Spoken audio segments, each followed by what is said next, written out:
Radio 101.1 FM, revolving around you.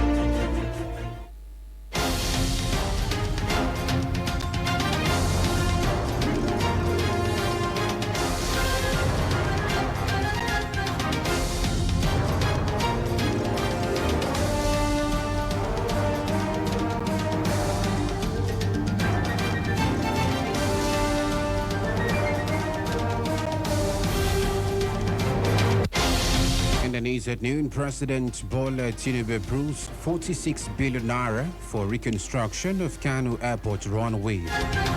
Federal government pursues a compensation over South Africa attacks. Akwa Ibom State Governor Pastor Moino signs 14 executive bills into law, expands Arise agenda gains on the foreign scene. US, Saudi Arabia reportedly strike Iran-backed military in Iraq. And in the exciting world of sports, Super Eagles defender Kevin Agboguma sets to join Syria A side Frosinone. Details coming up shortly.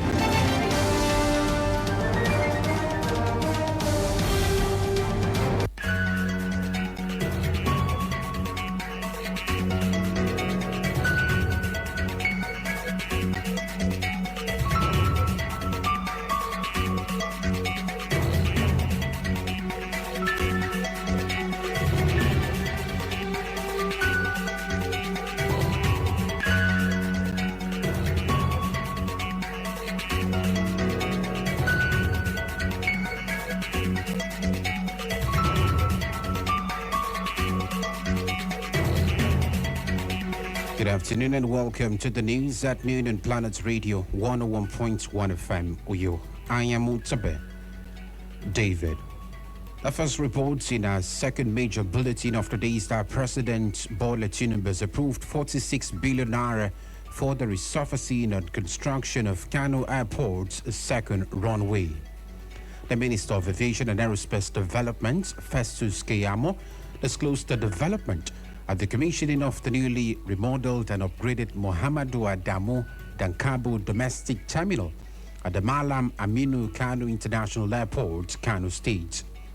In a statement by Tunde Moshud, Special Advisor on Media and Communications to Keyamo, the minister, while highlighting ongoing presidential interventions, noted that the project is expected to significantly enhance operational efficiency and position Kano among the world's leading international airports.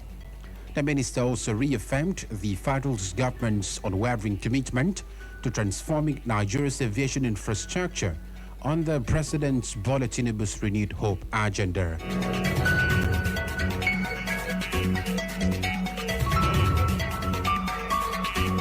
In the meantime, President Bola Tinubu says his administration's reforms have stabilized Nigeria's economy, rescued it from the threat of bankruptcy, and placed the country on the path to prosperity.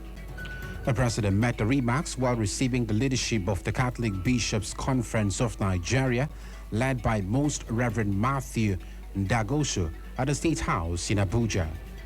He said his government is strengthening the nation's security architecture through improved intelligence, additional military equipment, and the expansion of the armed forces to tackle terrorism, banditry, and kidnapping.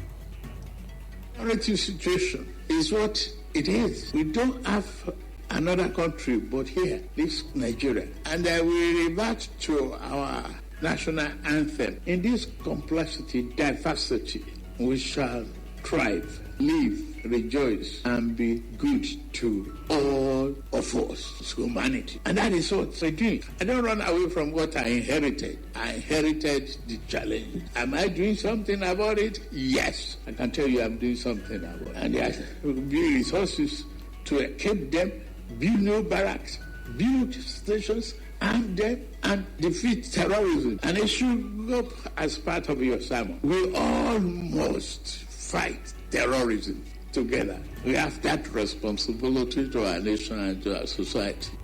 President Tinubu also highlighted progress in education, including the Nigerian Education Loan Fund, assured Nigerians of free and fair elections in 2027.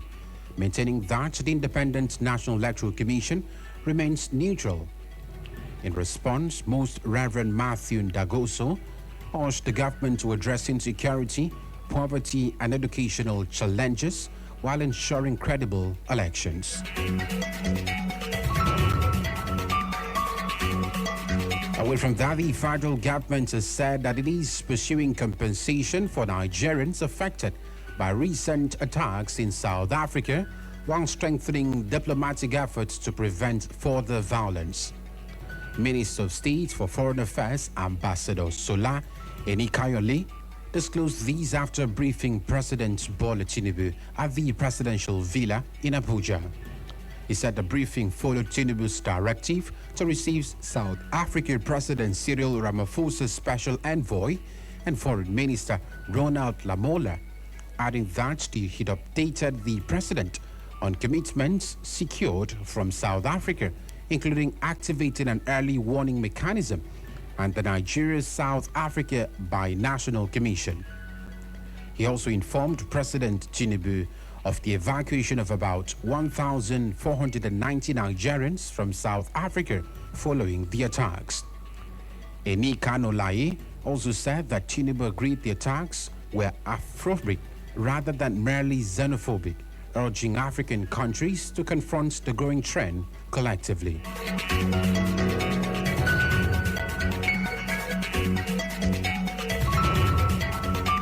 In the preparation for us lodging our claim, we have designed a form to be filled by all Nigerians who may have lost property in South Africa. We want to be able to proceed on the basis of data, on the basis of the quantum of losses they have suffered, and I will go back because our engagement with South Africa is ongoing. It's not a one-off event. Yesterday was a continuation. We intend to meet going forward. Then we'll be able to table those claims and see how we can explore options for compensation. Nigeria has options. And the president agreed with me. There are options, that we are not helpless in this situation, and the president noted, as I was saying though, so all options are still on the table. They will prefer diplomacy and negotiations to continue until we can arrive at a mutually acceptable outcome that will protect Nigerian citizens, their lives and property in South Africa.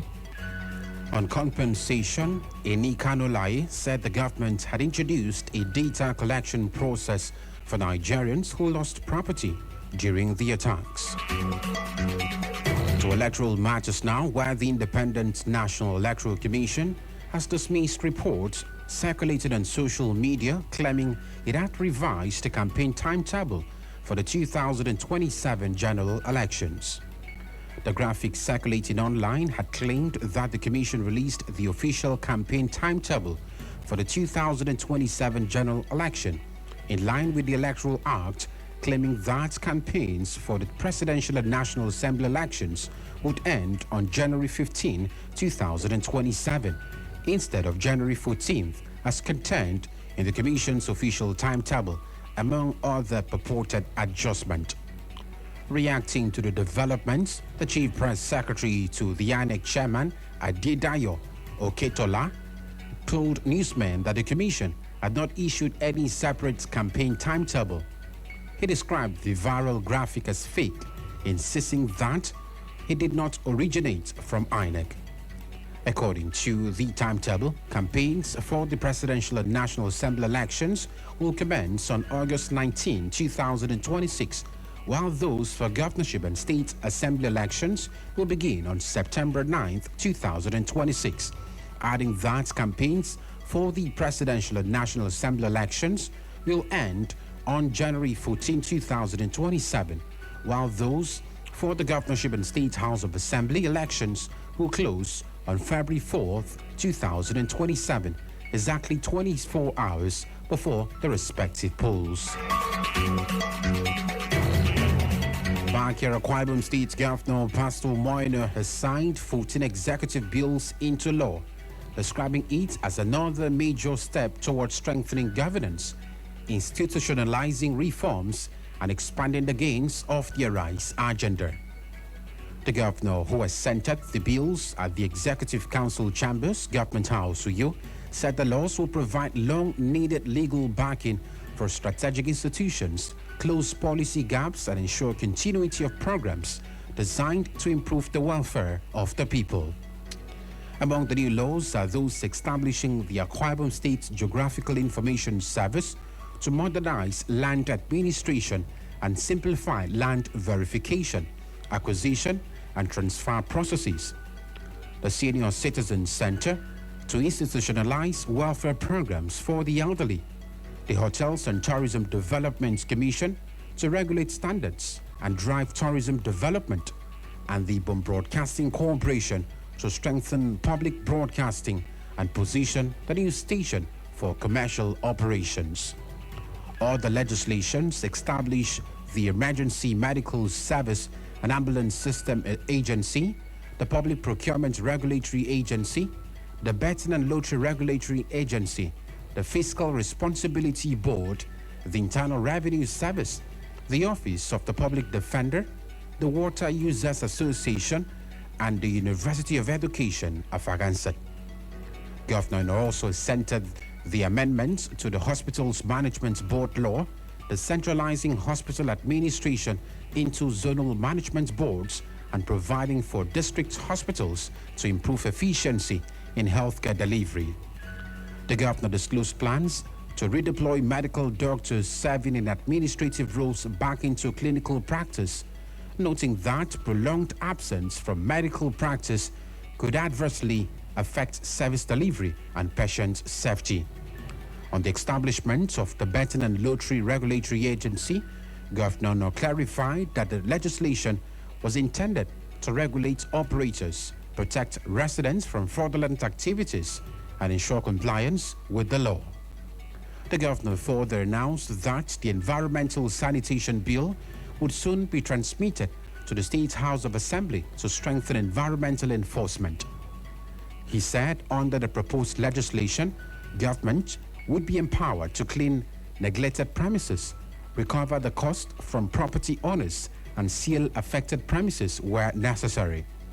He noted that Akwa Ibom people have long been recognized for cleanliness and expressed confidence that stronger legislation would help preserve the reputation while supporting the work of the Ministry of Environment and the Akwa Ibom State Environmental Protection and Waste Management Agency.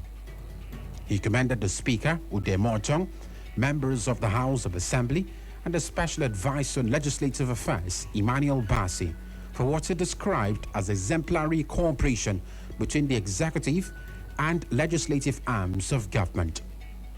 Earlier, Speaker of the Akwa Ibom State House of Assembly, Ude Mortong, had described the package of legislation as one of the most significant in the history of the 8th Assembly, noting that never before had the House considered and passed such a large number of executive bills within a short period. He reaffirmed the Assembly's commitment to supporting the executive through timely consideration of bills that promote the development of Akwa Ibom State.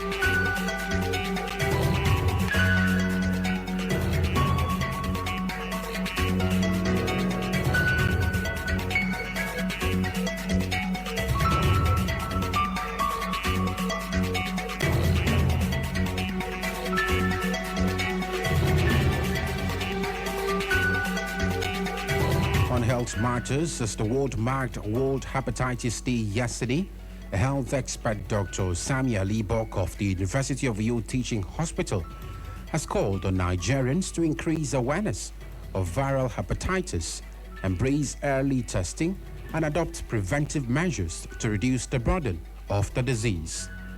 Dr. Ibok described hepatitis as an inflammation of the liver, most commonly caused by viral infections. He explained that the condition can also result from excessive alcohol consumption, certain medications, and autoimmune diseases.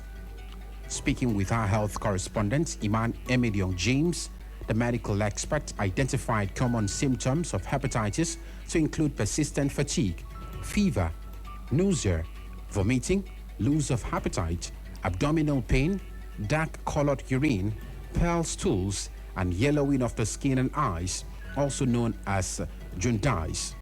He, however, noted that many people infected with hepatitis may not show symptoms of the early stages, making routine screening and early detection essential. Dr. Ibo further explained that there are 5 major types of viral hepatitis: hepatitis A, B, C, and D, and E, each with different modes of transmission, prevention, and treatment.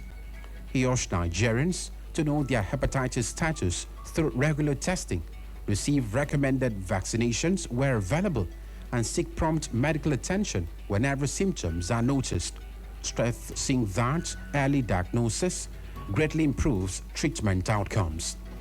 Meanwhile, World Hepatitis Day is observed annually on July 28 to raise awareness of viral hepatitis and encourage actions aimed at preventing, diagnosing, and treating the disease. You are listening to the news on Planet Radio 101.1 FM with you. Let's take a breather and then bring you more stories from our foreign, sports, and entertainment scenes. Do stay with us.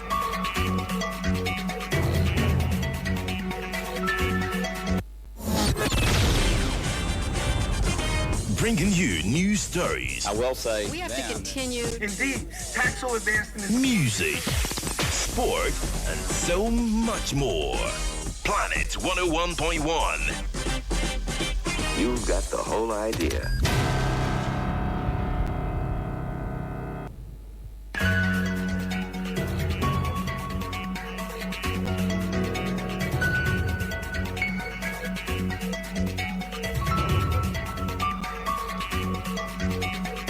Welcome back. It is still the news on Planet Radio 101.1 FM. We are now to the foreign scene.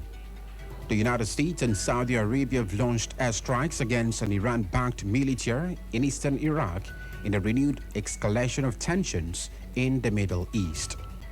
The U.S. Central Command said the strikes targeted seats are used by Iran-aligned militants allegedly directed by the Islamic Revolutionary Guard Corps to attack American forces and Saudi energy infrastructure.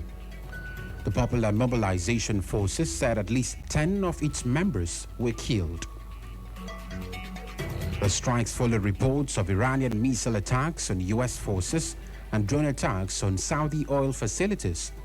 U.S. President Donald Trump warned that further attacks by Iran and its allies would prompt additional military action, while the renewed conflict has also driven up global oil prices.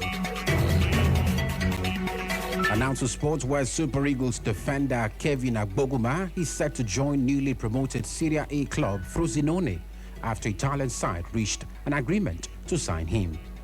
According to transfer expert Gianluca Damasio, the 31-year-old will undergo a medical before signing a contract that will keep him at the club until 2028. Agboguma became a free agent after his contract with Bundesliga side Hoffenheim expired and has also made 8 appearances for Nigeria's Super Eagles.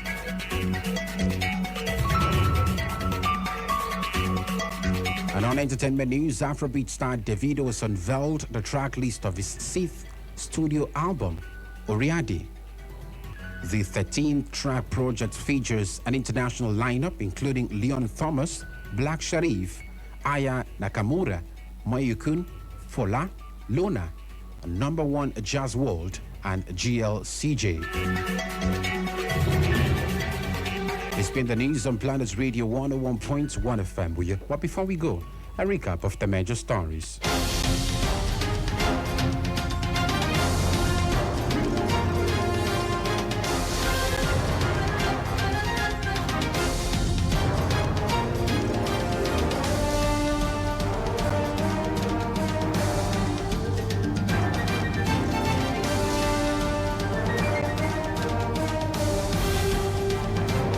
President Bola Tinubu has approved 46 billion naira for the resurfacing and construction of Kano Airport's second runway. The federal government has said that it is pursuing compensation for Nigerians affected by recent attacks in South Africa, while strengthening diplomatic efforts to prevent further violence. Akwa Ibom State Governor Pastor Moino signed 14 executive bills into law, describing it as another major step towards strengthening governance institutionalizing reforms and expanding the gains of their rights agenda. On the foreign seaway to that, the United States and Saudi Arabia have launched airstrikes against an Iran-backed militias in eastern Iraq in a renewed escalation of tensions in the Middle East. And in sports, reported that Super Eagles defender Kevin Agboguma is set to join newly promoted Serie A club Frosinone after the Italian side reached an agreement to sign him. For comments and coverage of the news, the events call our newsroom 0701-896-8395. Visit our website on planets101fm.ng and follow us on X, formerly known as Twitter, at planets_101fm. Also like our Facebook page at Planet Radio 101.1 FM Uyo.